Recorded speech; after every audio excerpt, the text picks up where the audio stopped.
Good evening, everyone. Thank you for joining us. We truly appreciate it. I'm Greg Corbin, Director of the Restorative Justice at Mural Arts, Philadelphia, the department itself.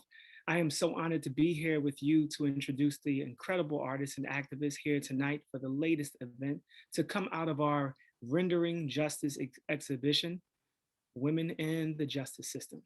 Curated by the artist and longtime mural arts collaborator, Jesse Crimes, Rendering Justice is a critical examination of mass incarceration and an unflinching depiction of contemporary America, featuring 9 incredibly talented artists, many of whom are from our Reimagining Reentry Fellowship program. Rendering Justice is a critical examination of mass incarceration in contemporary America. We are excited to share it with you today and with audiences everywhere at ampmuseum.org Rendering Justice. That is AAMPMUSEUM.org /rendering-justice, a virtual interactive display of the artworks. Although COVID did not allow us to open the physical exhibit to the public, the virtual exhibit will allow these artworks to have a life much longer than the museum walls would allow. The artworks on display in the Rendering Justice exhibition were made possible by generous funding from the Art for Justice Fund, an initiative funded by Agnes Gunn in collaboration with the Ford Foundation, as well as Rockefeller Philanthropy Advisors and the National Endowment for the Arts. Additionally, we will be installing 3 murals related to this project this spring. Please keep an eye out so that you can join us for the dedication. I would like to make sure I give a special shout out to our wonderful partners at the African American Museum in Philadelphia and partners across the city for their support in making this work come to life. Tonight's panelists include the incredible Mary Baxter, Michelle Daniel Jones, and Naiymah Sanchez. Mary Enoch Elizabeth Baxter, also known by her hip hop name Isis the Savior, is an award-winning Philadelphia-based artist who creates socially conscious music through an autobiographical lens. Although it has been a decade since her release from a Pennsylvania prison, Mary's time spent on the inside continues to shape the direction of her music and film work. Her entertaining and poignant works offer a critical perspective on the particular challenges women of color face when they become immersed in the criminal justice system. Ms. Baxter is also a 2018 and 2019 Mural Arts Philadelphia Reimagining Reentry Fellow, as well as a 2019 Leeway Foundation Transformation Awardee. We welcome Mary Baxter. Michelle Jones is a second-year doctoral student in the American Studies program at New York University. I so wanted to say NYU. She is interested in excavating the collateral consequences of criminal convictions for people and families directly impacted by mass incarceration, in addition to participating in scholarly projects challenging the narratives of the history of women's prison with a group of incarcerated scholars. She is a chairwoman of the board of Constructing Our Future, a re-entry alternative for women created by incarcerated women in Indiana. In 2019-2020 Mural Arts Fellow. Michelle is currently under contract with the New Press to publish the history of Indiana's carceral institutions for women with fellow incarcerated and formerly incarcerated scholars. Wow. As an artist, further, Michelle is interested in finding ways to funnel her research pursuits into theater and dance. Her original co-author play, The Duchess of Stringtown, was produced in December 2017 in Indianapolis and New York City. We welcome Michelle Daniel Jones. Naiymah Sanchez was a participant in Michelle Daniel Jones and Deb Willis's project for Rendering Justice. Naiymah is the Trans Justice Coordinator for the ACLU PA. She is a proud woman of transgender experience and previously worked as the coordinator of the Trans Health Information Project for 5 years, providing education and advocacy services for the transgender individuals in Philadelphia. Naiymah has worked to help the Philadelphia prison system become more PREA compliant since 2015. Part of Naiymah's initiative is to build coalitions to better serve transgender individuals and the injustice they face. We thank you for your service, Naiymah. We welcome Naiymah. I am also thrilled to introduce Keir Bradford-Grey, Chief Defender of the Defender Association of Philadelphia since 2015. She has been the city's leading advocate for comprehensive justice system reform. Ms. Bradford-Grey has spent the last 5 years spearheading initiatives to provide clients access to services that will enable them to avoid the most damaging aspects of the justice system while developing the skills they need to successfully re-enter their communities. After earning a law degree from Ohio Northern University School of Law, she began her legal career as an assistant public defender at the Defender Association of Philadelphia before becoming an assistant federal defender at the Delaware Federal Defender's Office and later Montgomery County's chief defender. Ms. Bradford-Grey serves on a number of boards and associations, including president of the American Council of Chief Defenders, a large subchapter of the National Legal Aid and Defender Association dedicated to securing a fair justice system and ensuring high quality legal representation for people facing loss of life, freedom, or family. And with that, I will hand it over to you, to your moderator for the evening, Keir Bradford-Grey. Thank you so much, Greg. What a wonderful just introduction you gave, not just myself, but these phenomenal women that have been on the front line. You know, I often say that our work is on the front line, and because we're connected to people at their worst time, we're getting some of the things that people wish would have happened before we got to this point. And so I'm loving the fact that I get to talk to the women that are trying to make things better for people so that they don't have to meet me in this capacity. So let's get into the conversation. You know, one, I can ask each of you to just give a brief overview of what you do, what role you play in the quest for more dignity for folks that are entangled in, I wouldn't even say the justice system, but just, you know, lack of investments for them and their community, but also to change the narrative about what it really means to have a healthy environment or live in a healthy environment, and making sure that all of us are seen as individuals. So you can start, Mary, and give us, like, you know, 2-3 minute understanding of what you do. Sure, thanks so much.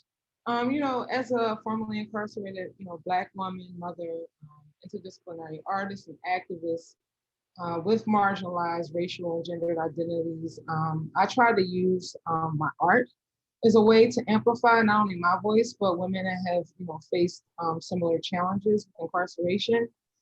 So, you know, through music, film, text, and visual art, I, you know, try to articulate and convey an intersectional counter narrative that interrogates the ways in which the over policing historically of Black bodies, you know, facilitate, oftentimes perpetuate and legitimize the continued collective subjugation of Black people in America.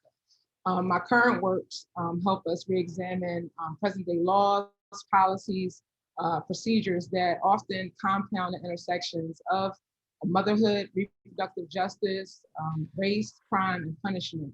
And it's my belief only through interrogating our own bias and complacency can we really find those solutions that help us reimagine the criminal justice system that encourages you know, bonding between mothers and their children while simultaneously strengthening families through trauma-specific rehabilitation and care. So that's pretty much the gist of what I do. That's a lot to swallow. And so I can't wait to break this down in more areas so that people who are listening can understand how they can help and support some of the work that you do. Michelle, can you give us an understanding of your life's work and where it's taken you so far? Right. I think it starts with this conversation about epistemic violence. Epistemic violence is what happens to incarcerated and formerly incarcerated people. We are denied the right to be knowers of our own experience. And so my work is specifically about breaking down those collateral consequences of criminal convictions, but also making sure that we have a seat of table at every aspect of which impacts us as a marginalized population. We are often, and when we are marginalized in that way, all sorts of violences, sexual, physical, mental, and emotional, happen to us out of sight of public and out of sight of people who are the so-called change makers. I mean, I consider myself a change maker, but when I'm speaking of change makers in that sense, I'm talking about legislatures and people who make public law and public policy. And so my work is involved in, number one, doing that research, but then finding ways to funnel it into venues and media that can explain it to larger audiences. One of the most important things that happened to me and while I was incarcerated is I got a hold of a book written by Susan Burton, and it's called Becoming Mrs. Burton. And it was important to me because I needed to hear another Black woman talk about her struggle and talk about how she developed strategies for herself and others to overcome. And so her willingness to do that and then transfer it to every single day, struggling, organizing, working with others, creating, writing, publishing, researching. It's really been an inspiration to me, and it's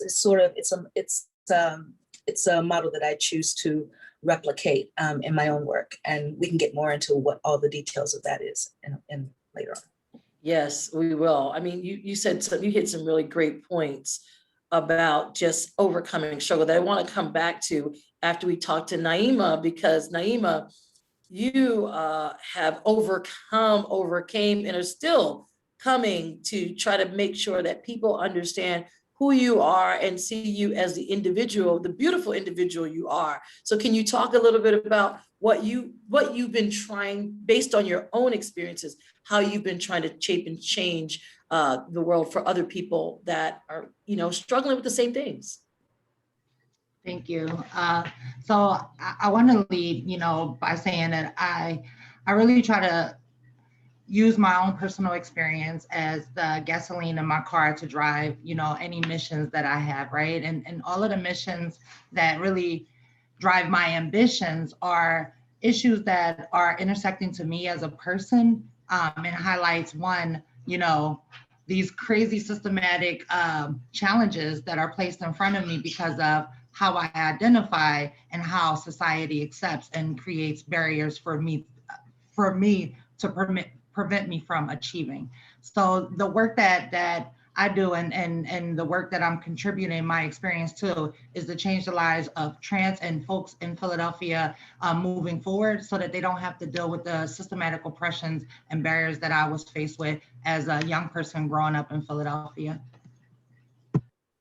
Thank you for that. I mean, I know that was loaded. Well, it was brief, but it was loaded. So let's get into the conversation, because you guys you understand not just the struggles, but also the challenges to really reverse the stigmatisms. And, we've been talking about the same thing for decades, right? I mean, I've been a public defender since 1999, and we've been advocating for the same things. And now we've gotten more people that seem to be more what we call liberal in their thinking, but we're still dealing with the same struggles. So Mary, what is it going to take to really start to get an understanding of how all of our communities can thrive, from our elected officials and from the people that are in the power and the positions to make those differences? And how would you use your art, your knowledge of your circumstance, but also how would you speak to these folks who get in these roles and are afraid to do things that buck against the norm? Well, quite frankly, if you're not willing to do that, you don't deserve to be in those roles. Those positions have to be earned. And I'm a known advocate of folks that have been impacted by the system, taking on that burden and, stepping into those leadership roles. And unfortunately it takes, it's a huge process where, you have to get a governor's pardon a lot of times so that you can run for public office, but that's what it takes. I believe, folks that who have experienced this, who have been on the front lines of this fight, those are the people that should be in those roles and advocating for change. you have organizations like, Just Leadership, and they have this phrase, which I love, those closest to the problem are closest to the solution. So, as someone who has, been faced with those challenges, I think that they are, uniquely, fit for those roles. And so, I agree with you, but it seems like those are the people that it's really hard for them to win statewide elections in Pennsylvania. It's hard for them to get to the seats that we need to because there's stigmatism attached. And Michelle, you deal with that, right? You deal with trying to reverse that narrow-minded understanding that one incident is shapes your whole opportunity or shapes who you can be. And so one of the things I want to ask you is that I've always felt that the labeler of my actions dictates my future. And how do we get people to understand that actions are the same between people of different races?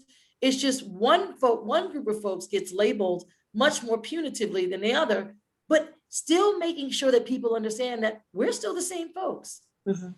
Absolutely. How do you do that with your work? Absolutely. I appreciate what Mary said about the quote from Just Leadership. The actual ending of that quote says, "But farthest from resources and opportunity."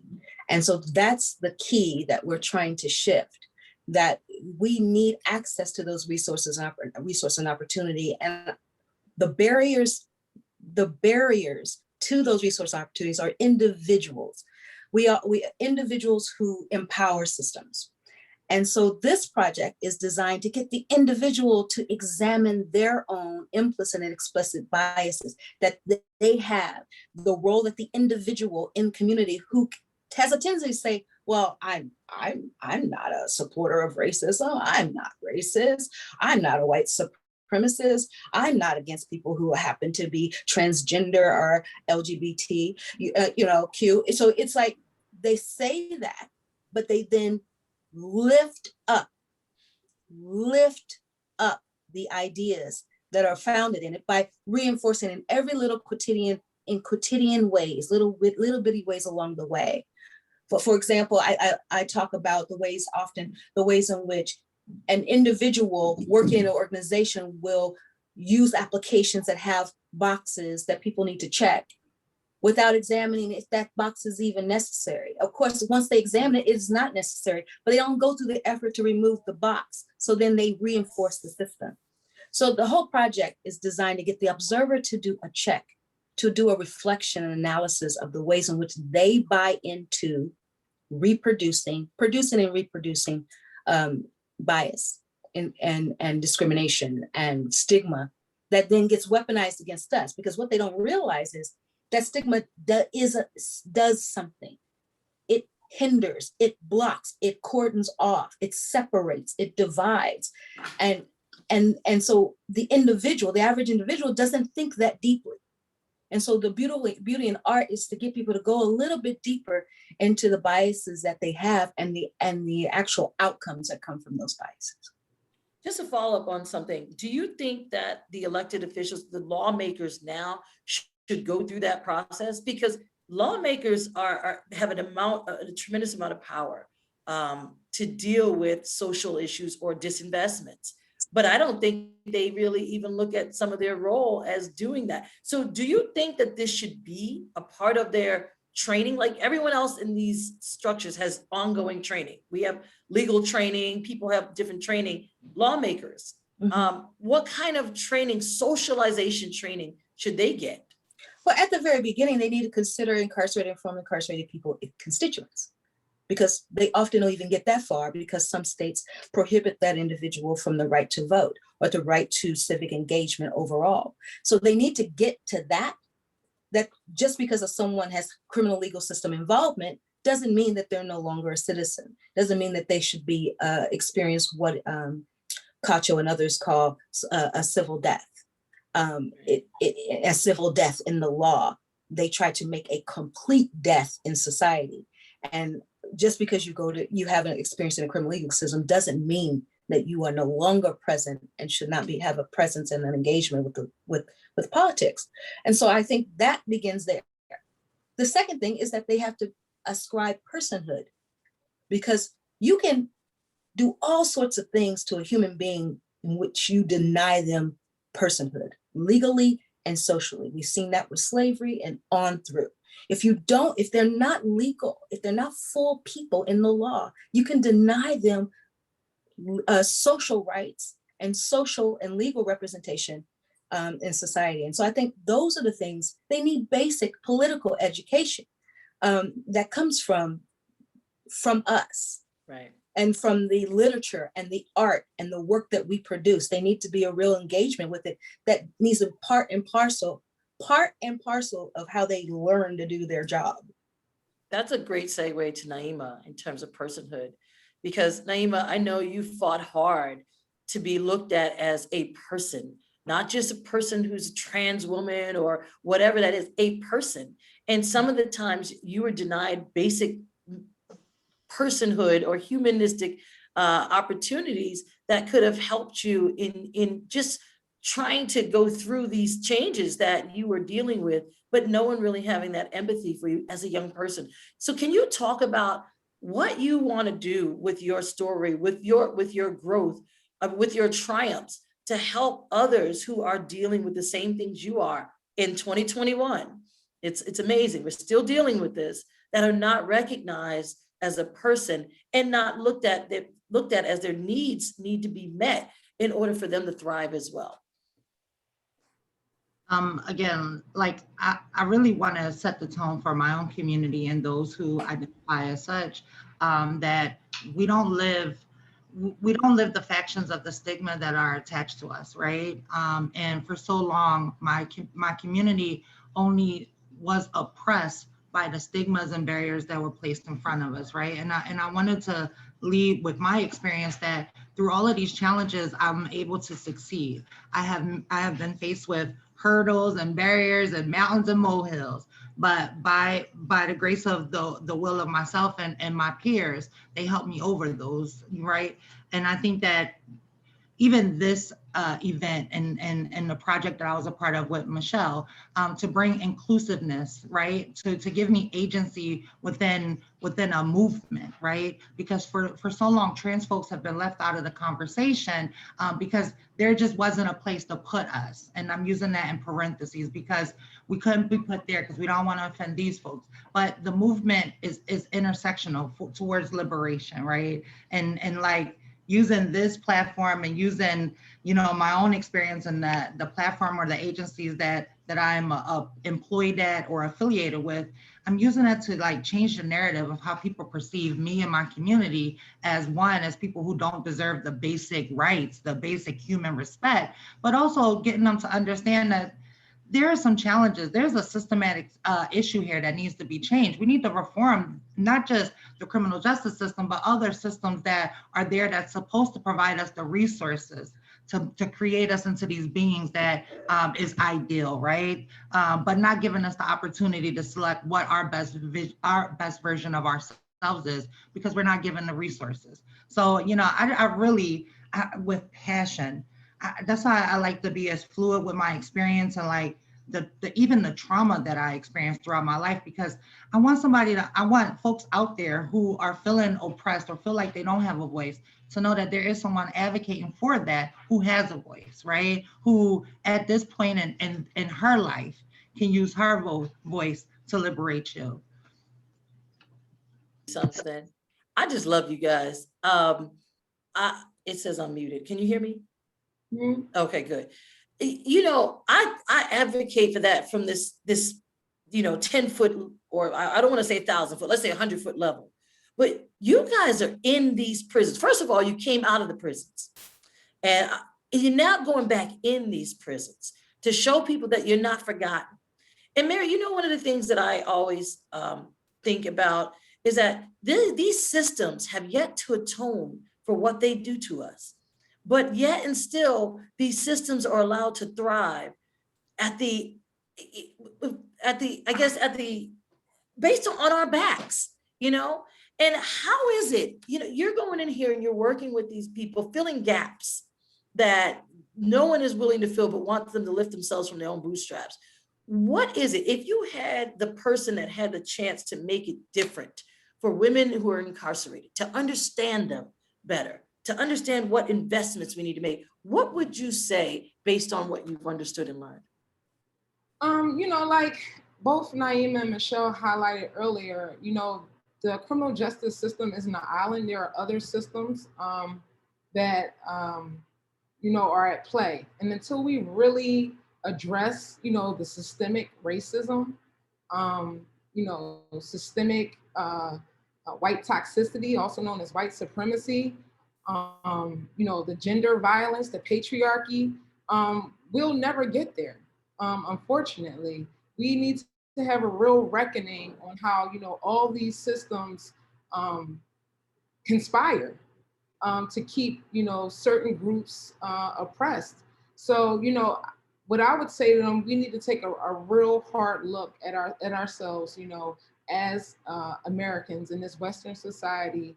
And it takes, overhaul of all these systems, the education system. I mean, I think essentially it starts there, the way that we educate and socialize each other, and the way that we, buy into it. And even as a Black person, how we buy into the internalized misogyny and internalized racism and self-hatred. But yeah, until we really address these other systems, I don't think we'll ever get to a point where we can see abolition and people get the treatment for their trauma that they need, and not, be warehoused in these prisons. Sometimes that feels like swallowing the ocean, right? When you're having to address racism and bias, because I was born into a racist, society, and I still, no matter my best efforts, can't figure out how to tackle it. What targeted approach would you, I guess, advise someone who wants to start looking at things differently and getting rid of these racist ideals? Because they don't just exist in the other races. Black people have racist ideals too. Right. They were embedded in us. And this is why we've allowed these norms, and I say norms, shoving little kids in the systems at tender ages, putting women in these systems when they're victimized and traumatized. Michelle, what would you say could be step 1 and 2, just to start to work on this enormous issue that we can't seem to really get rid of? Right. I would say that much of the literature around abolitionism, being an abolitionist, the abolitionist mindset, has these analyses wrapped up in them. They start with an intersectional analysis of race, sex, and class, and criminality. They start already with an understanding that people are people. And that literature is such that it is already thinking about disincarceration. It's already thinking about bringing people who are closest to the problem, closest to the solution. So I would suggest that those people engage with that literature, that great body of literature, and learn and work with Critical Resistance and other organizations that are doing the work every day on the ground. And a lot of those people are then partnering with artist organizations so that they can also take part of getting that education through the lens of art and culture, which Critical Resistance also felt in the early days of creating Critical Resistance. That was fundamental, that art was critical to the movement. So that's what I would say. Of course, I have a whole other analysis about philanthropy and the role of philanthropy and how they are enablers of the system, and how they need to change the ways in which they decide who to fund and how to fund and what they fund. Because I think philanthropy drives a lot of who gets heard. That's a great point. And quite frankly, government is supposed to work for the people. And I feel like a lot of people are left out because it's seemed as if there's not enough money, there's not enough pie to do the things that will truly, and I would say this, Naiymah, I would love for you to speak to this. Public safety is supposed to be the goal of government, right? how do we create communities that are thriving, that are safe, in the sense of what we think about safety, right? It's not just law enforcement, but it's, do we have good schools, academic enrichment, healthy families, healthy environments where we can play and enjoy the earth?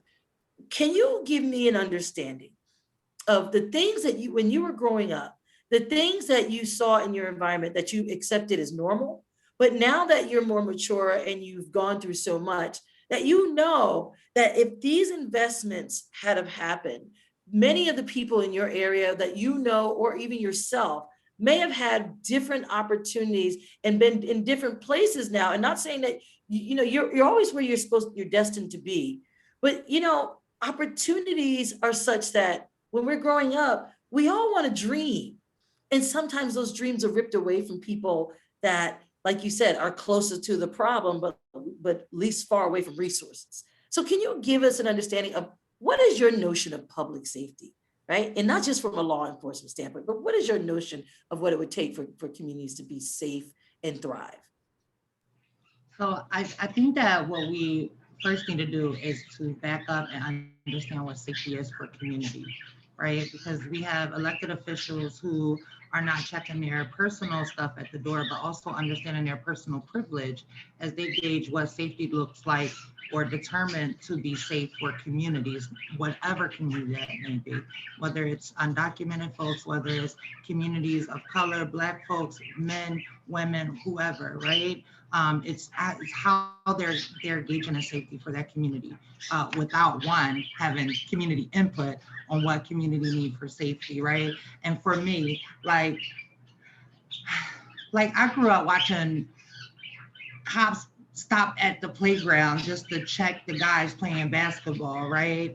Just for no reason, right? I grew up with knowing that you can't go past the tree at a certain time because there was this community fear that if you went past the eyesight of your family, that one, you would be subject to like harassment from police for one, being someone underage after dark, so curfew.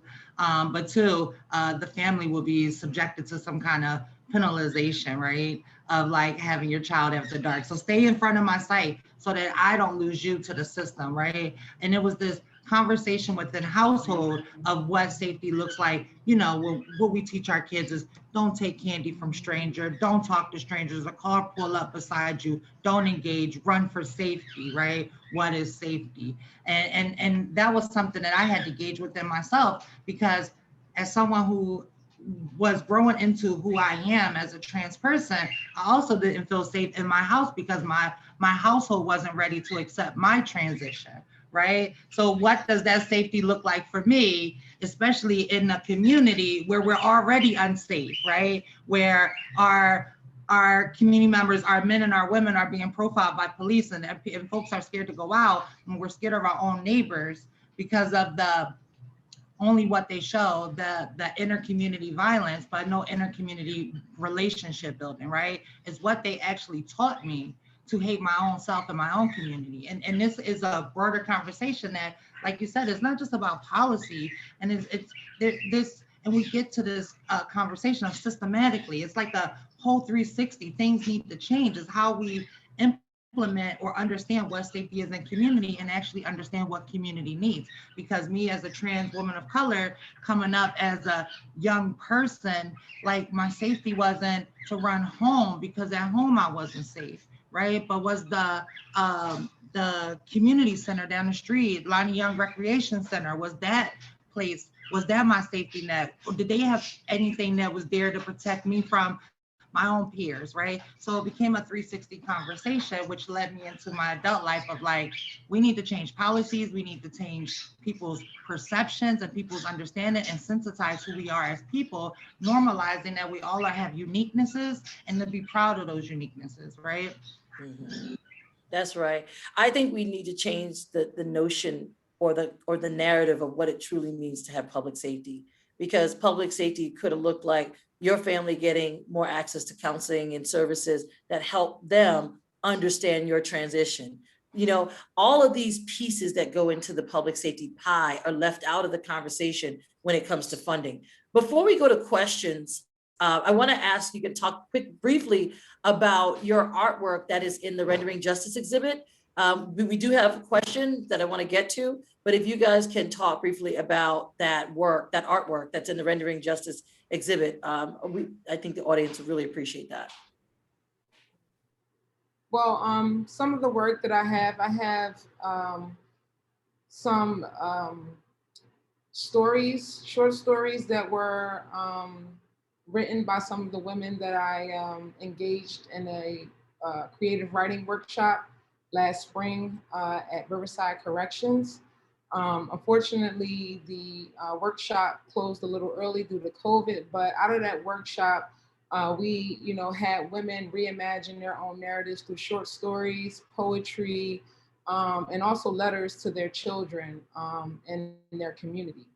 So they're on display right now. And then I also have a 4-minute visual anthology of the historical policing of Black bodies in America that really tells this intergenerational collective narrative of, over policing and subjugation at the hands of law enforcement.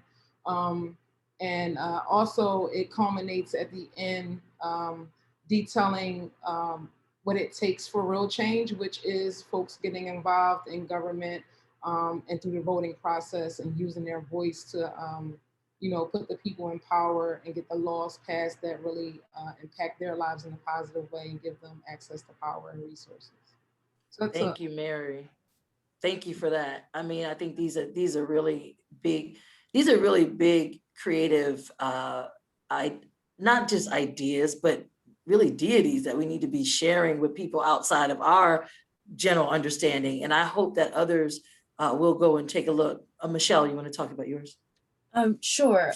So this project is inspired by Chimamanda and her idea in a TED Talk that I watched in my class with Deborah Willis about we're more than a single story. And she was talking about her experience growing up in her country, only getting colonial and white messages in textbooks and children's stories. But I began to think more about that being the way in which formerly incarcerated people are viewed as only being criminal and criminalized. And a part of that class, I also had opportunity to read more and more about Frederick Douglass. We know he was a great orator. We know he was an abolitionist, but he was also very much in love with photography and the role that photography could use to change the way people were viewed, Black people were viewed.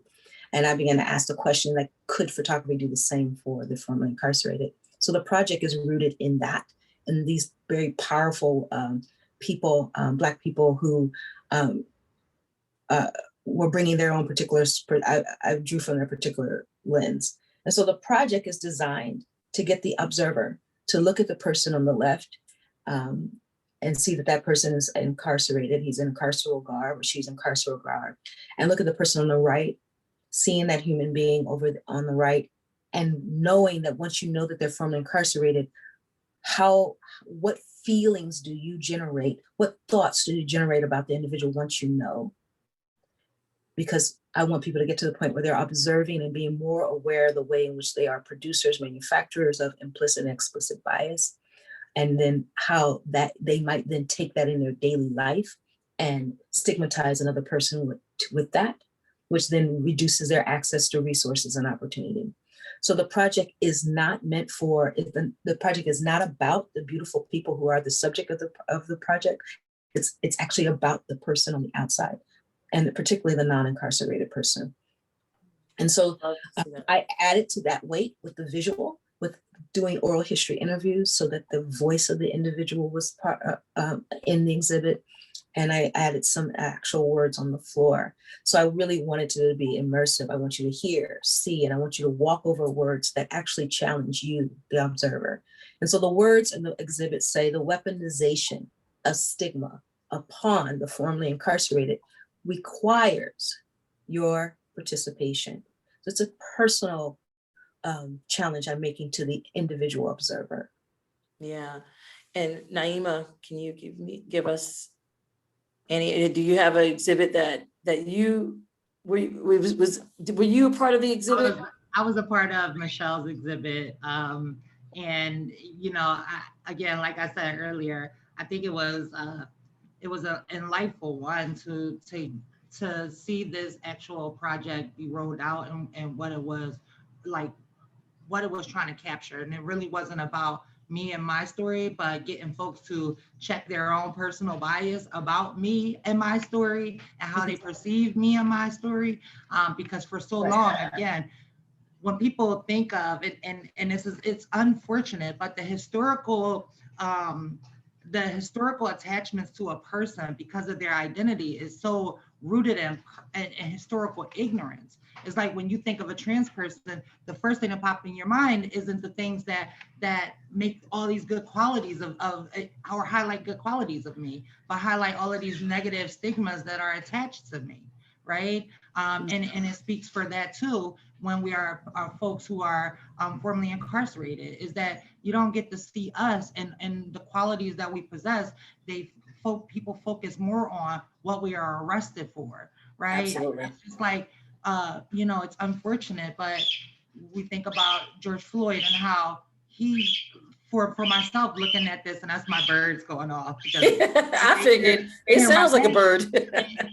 You know, we see this so many times when our community is victimized, when we're murdered, and then we are on trial at our own justice hearing, right? Is that our history comes up, and we're no longer these people. We are these folks, one, in a box.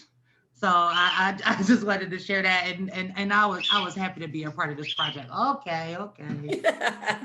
No, that is amazing. And can you remind us how we can check that out now, especially even that we're during COVID? Can you give us some understanding, Mary and Michelle, how we can still check those things out?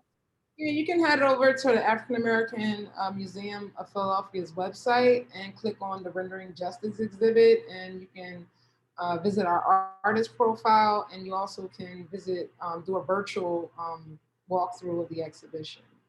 Okay, I believe the link is in the chat for everyone, but it just in case, remember, go to the African American Museum website and it'll have that there as well. There's a few questions that I want to get to. One is, Michelle, could you please share your perspective on philanthropy?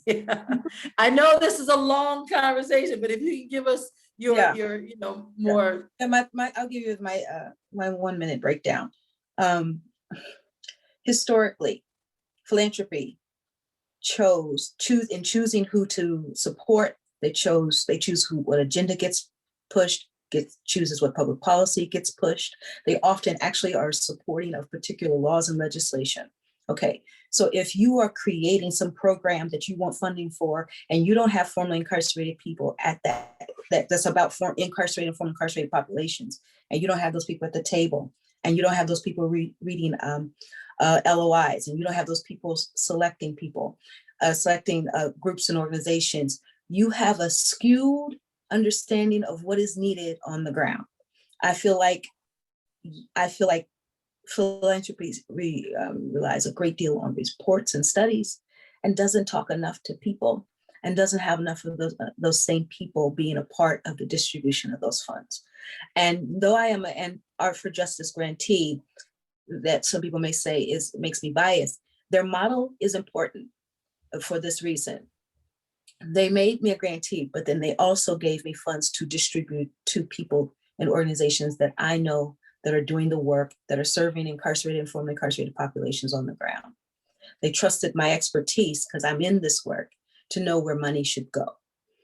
I think that is a brilliant model, but most philanthropy doesn't do that. They also don't necessarily, the philanthropy is not structured to support the small organization, the group that's doing things out of the back in their garage, out of the back of the church, in the basement of the school. They demand so much information, and it's so burdensome for those small group that doesn't have the 2 and 3 and 4 and 5 year tax history. They often actually press you to go and find someone to partner with in order to fund your thing, but then you have to skew your agenda to work with some other organization to get funding from this other party that is going to dictate how you do funding. And it's just holistically,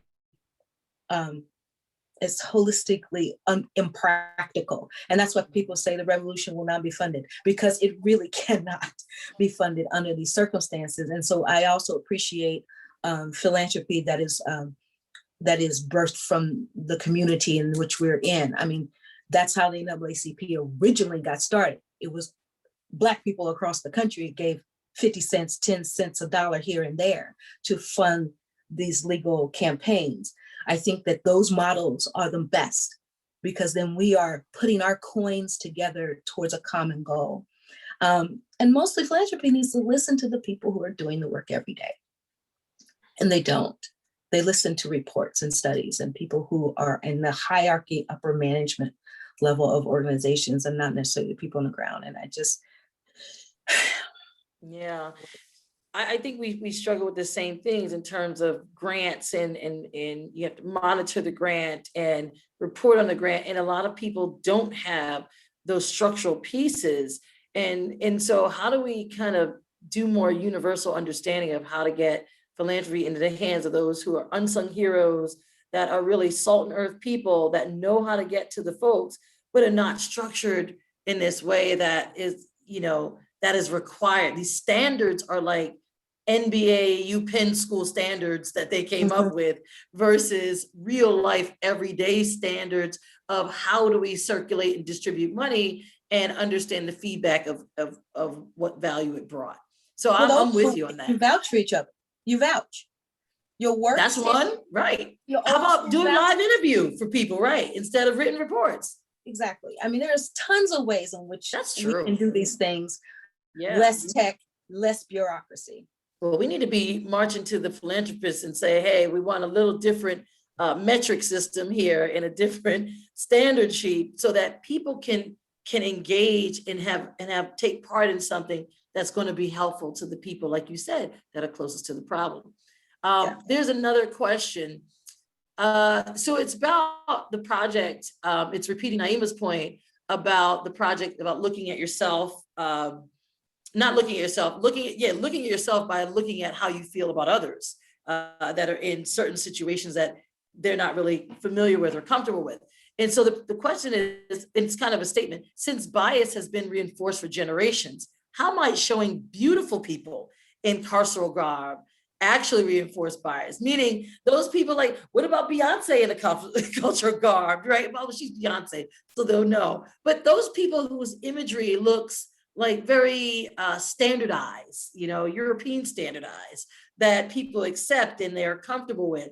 How about showing them? Because I guarantee you, some of them did the same actions that some of these folks who are labeled criminals did, but just never got that label and are able to move on about the world as if they've never had any negativity associated with their behaviors. Mary, I know Michelle used that, I think this is a question that anyone can answer, because I think that's a really great point. Showing more of the non-norm people in guards. Right. And so this particular project is the first iteration of another one that I want to create, where I take formerly incarcerated and non-incarcerated people and put them in the same exhibit and do the same work with, because what I want a person to do is to check themselves through the juxtaposition. So just showing someone in carceral garb reinforces bias, but if you show it in juxtaposition with another image, you make the observer check what is happening between both images, as opposed to the one image alone. Does that make sense? Right. Mm-hmm. I think those are really great ideas, because imagery is powerful. There's questions about how can people help in certain ways. So there is a question about the fact that, we're now in a post-COVID, or we're still in COVID, but COVID has shown us that some barriers can be handled with technology and virtual opportunities. And so there's a person, and I know, Mary, you do these a lot, that wants to think of creative writing, healing arts project, trauma-informed support and services, and parenting classes that can be offered to those behind the wall and those who are returning back to the community. And also a person wants to know how can their organization is one that supports fair housing initiatives. How can organizations like theirs support the work that you guys are doing? Right. So I would say, in terms of, connecting with folks on the inside, I know right now they aren't, letting people in because of COVID. They want folks to be vaccinated first, and virtually, you would have to, engage with the warden at the prison and, write a proposal, and then they would, work out the logistics with you. But in terms of helping, with women in reentry, there's a few different organizations that work with women who've just been released from prison. One is Why Not Prosper, and that's in Germantown. And another one is our Dulles House, which is in North Philadelphia.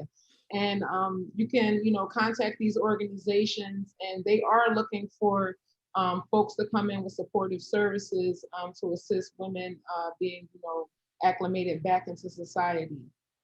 So that could be, giving them, access to digital equipment like tablets or, laptops, so they can, log on and get virtually connected with your programs that could, look like feminine hygiene products.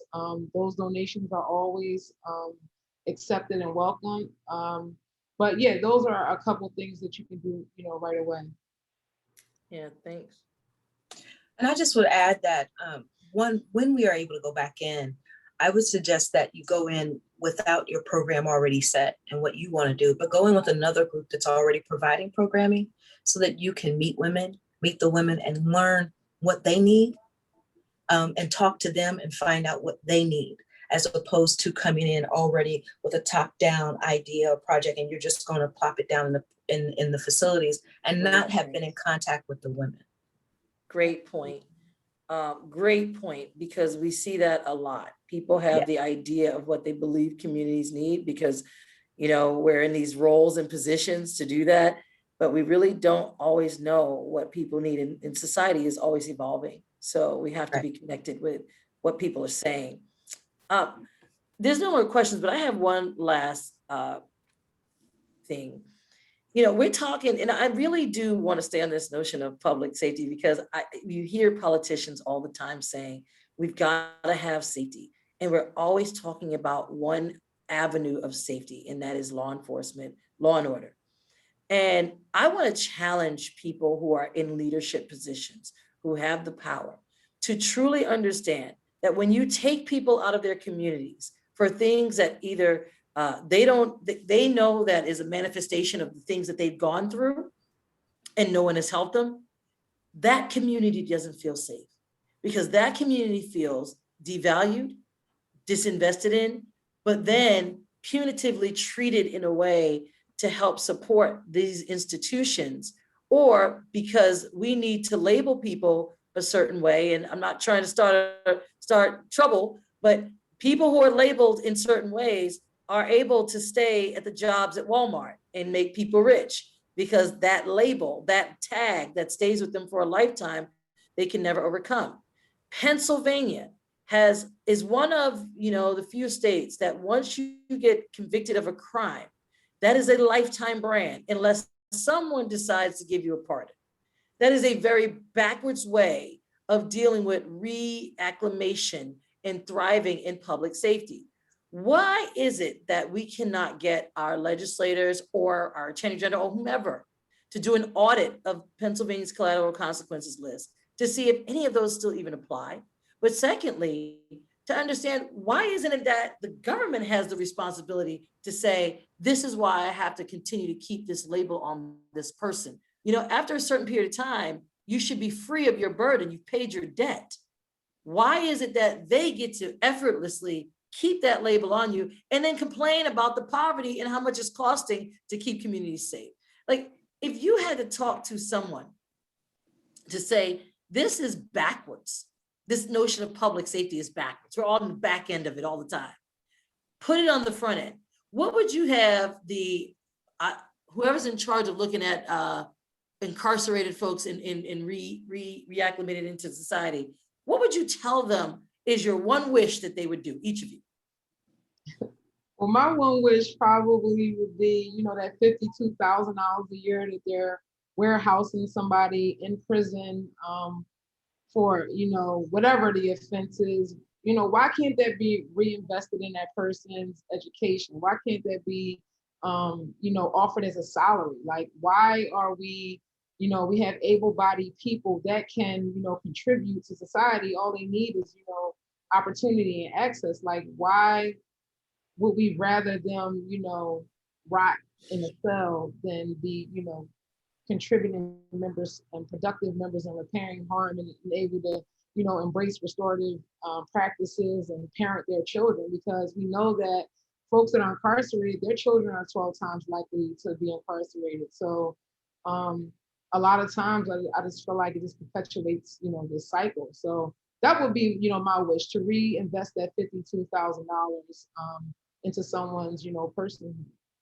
Right, Mhm. right. Every dollar that's spent to lock them up, pull back into that family or that community's area to reinvest in them. We'll see how many people get locked up if that's what they have to do, right?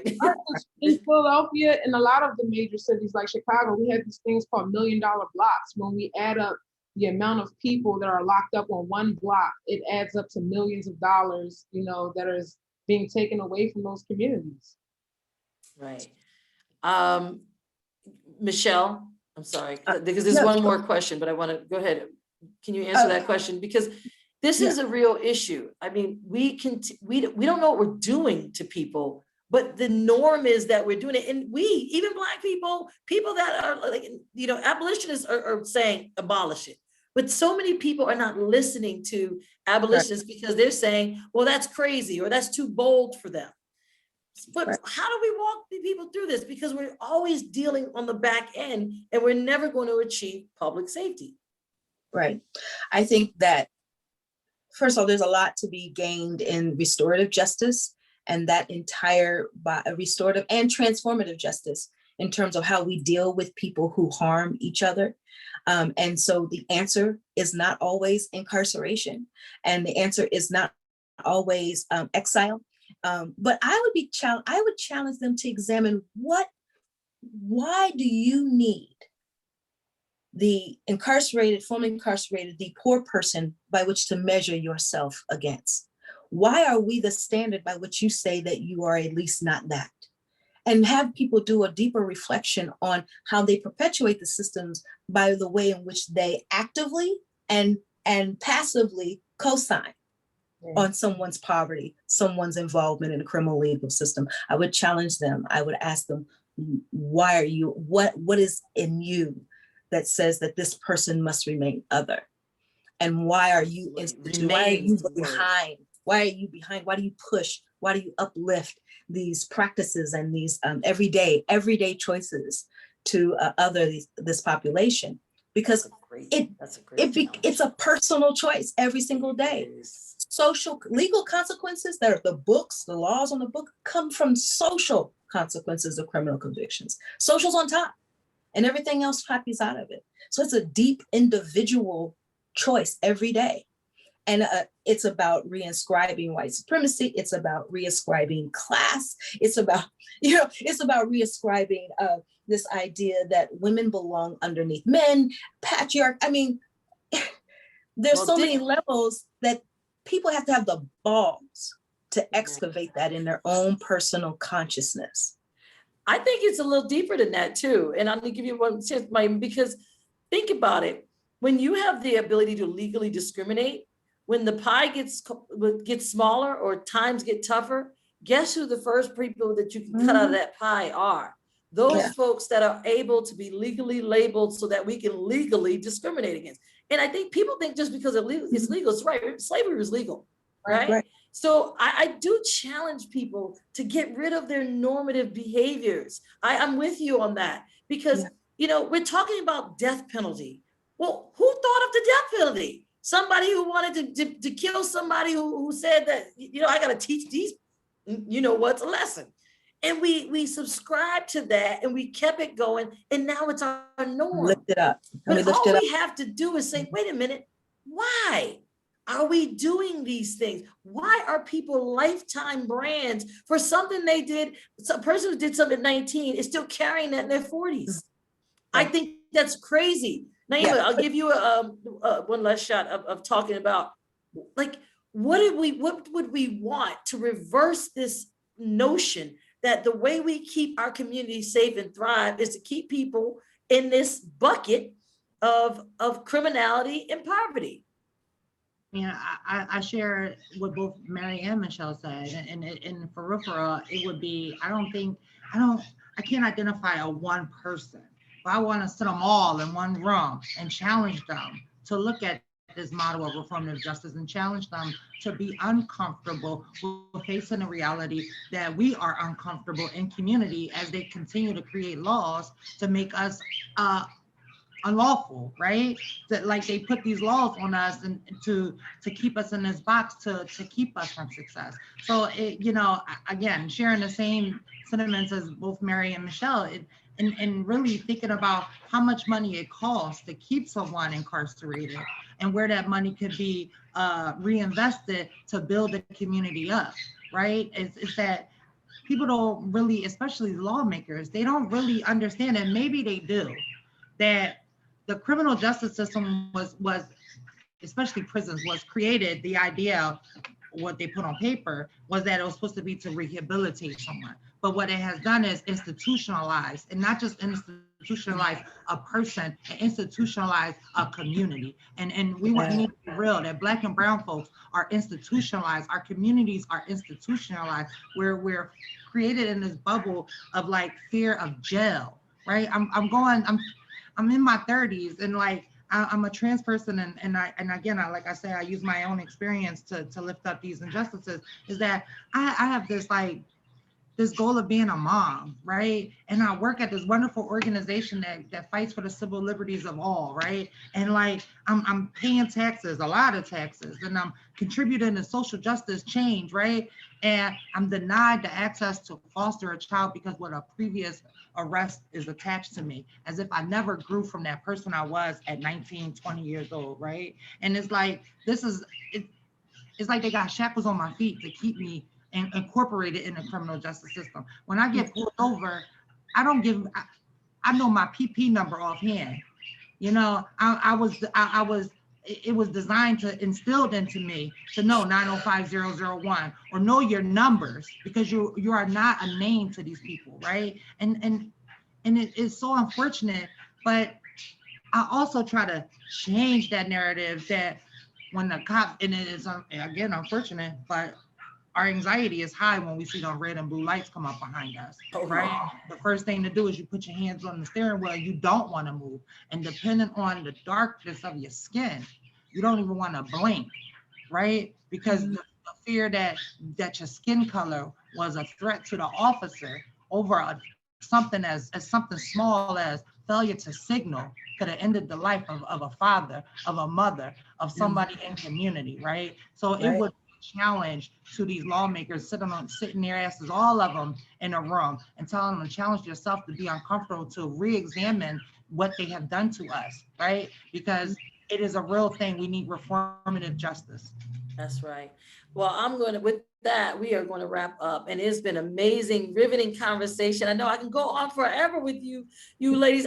I'm telling you, you strike a nerve, and I hope that we talk to people outside of our common understanding, because people who are making these laws, who are keeping people in boxes, who are keeping you from being a mom to some child who needs a really loving, warm household, and claim that they want public safety for all of our communities, they're not doing the right thing here. They're not. And we need to challenge them to understand, well, how do I feel safe if I can get snatched out of my neighborhood?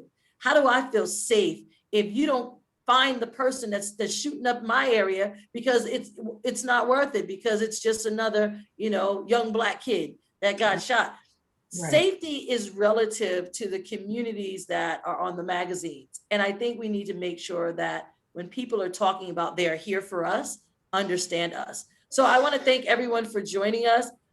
There's going to be an email out, that's going to be sent out by Victoria with all the organizations that were named by the panelists so that you can check them out, support them. Many of them I know. Why Not Prosper? Awesome. Our Dallas House, love it. So yes, we work with those organizations and they are so helpful and critical, but they need our support and help. So thank you so much, Mary, Michelle, Naiymah. You guys are awesome. You keep me going. You give me life. You know, this is part of my career. This is part of your mission, your purpose. And I am just really grateful to be in this space. Greg, thank you for everything you do. He's such a great person. And I'm so glad he's got the chance to have his own son so we can have more of him in this world. So thanks so much. Victoria, I don't know if you want to close out by saying anything. And now, there it is. Thank you, everybody. Thank you, ladies. Thank you. Enjoy your evening. You too. And I want to say be safe, but be safe in our world, in the way we know how to be safe. Absolutely. Protect yourself, protect your heart, and protect your family. Absolutely. See you later. Bye-bye.